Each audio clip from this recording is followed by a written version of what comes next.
Welcome to The Explainer. Today, we're going to draw you a map for one of the most influential and, let's be honest, kind of intimidating collections of texts in history, the Bible.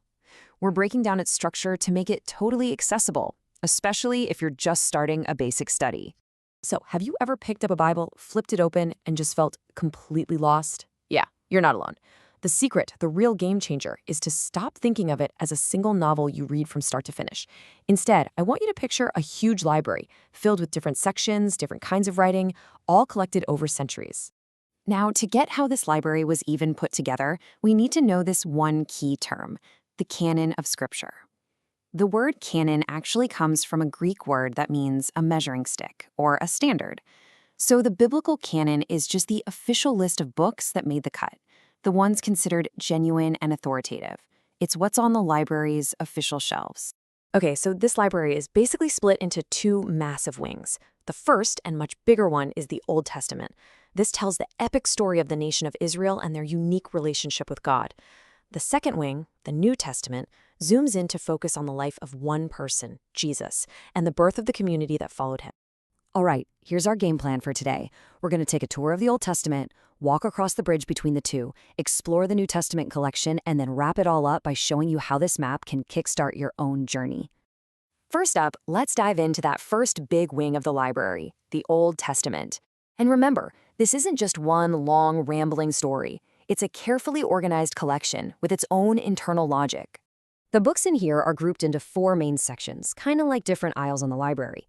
You've got the law aisle, the history aisle, the poetry aisle, and the prophecy aisle. Just knowing which aisle you're in is a huge first step to understanding what you're actually reading.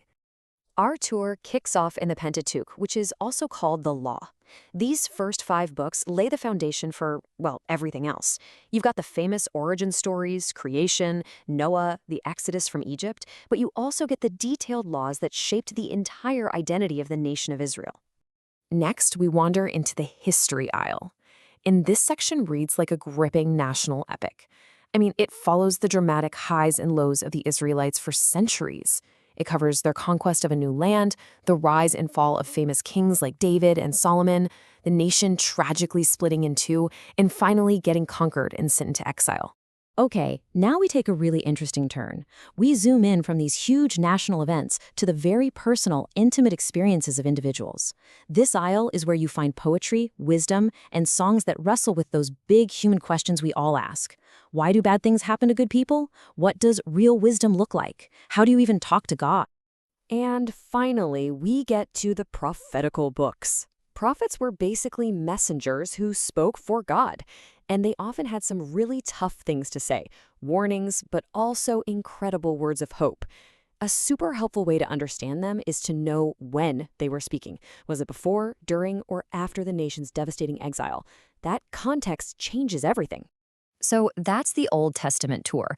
But before we step into the New Testament wing, we've got to cross this bridge, a period of about 400 years where, in the Bible, God's prophetic voice seems to go quiet. And this brings up a huge question, right? The Old Testament story just ends. And by the time the New Testament story picks up, the world looks completely different. So what on earth happened in that gap? Well, it was anything but silent. This was a time of massive political and religious change. Empires rose and fell, Greek culture was spreading everywhere, and Jewish religious life had to adapt. New groups and parties popped up, all with different ideas about how to be faithful to God in this new, complicated world. One of the most important groups to show up on the scene were the Pharisees. These guys were super committed to holiness. They believed the way to do that was to strictly follow not just the written law, but also a huge collection of oral traditions that had been passed down for generations. And on the complete opposite side, you had the Sadducees. They pretty much rejected all those oral traditions the Pharisees loved. They were way more skeptical and didn't even believe in things like the resurrection or angels. As you can imagine, these two groups clashed a lot, and their arguments are the backdrop for the New Testament. So, understanding that tension, that whole religious and political scene, sets the stage perfectly for our tour of the library's second great wing, the New Testament. And just like the Old Testament, this section has a really clear flow that tells a developing story. It starts with the Gospels, telling the life of Jesus. Then the book of Acts shows the birth of the early church. After that, you get the epistles, which are letters to guide that new movement. And it all wraps up with Revelation, a book of prophecy. So the whole thing kicks off with 4 books we call the Gospels. But here's the thing. They aren't just copy and paste biographies. Think of them as 4 different portraits of Jesus, each painted by a different artist for a different audience, highlighting different things about who he was. Right after the Gospels, you get the book of Acts, which is this action-packed story of how the church exploded from Jerusalem out into the rest of the world. Then comes the biggest chunk of the New Testament, the epistles. They're basically letters.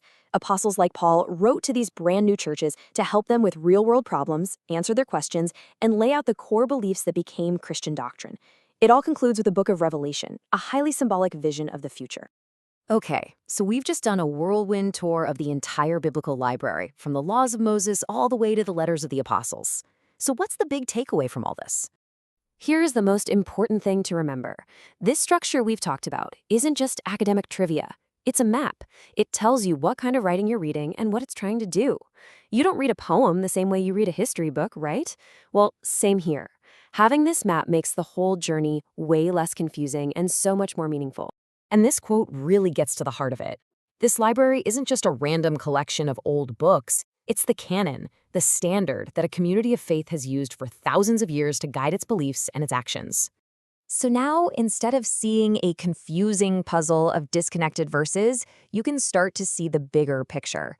You can see how a history book sets the stage for a prophet's message, or how a psalm gives voice to an idea that's later explained in a letter. It all starts to click together into one single epic story.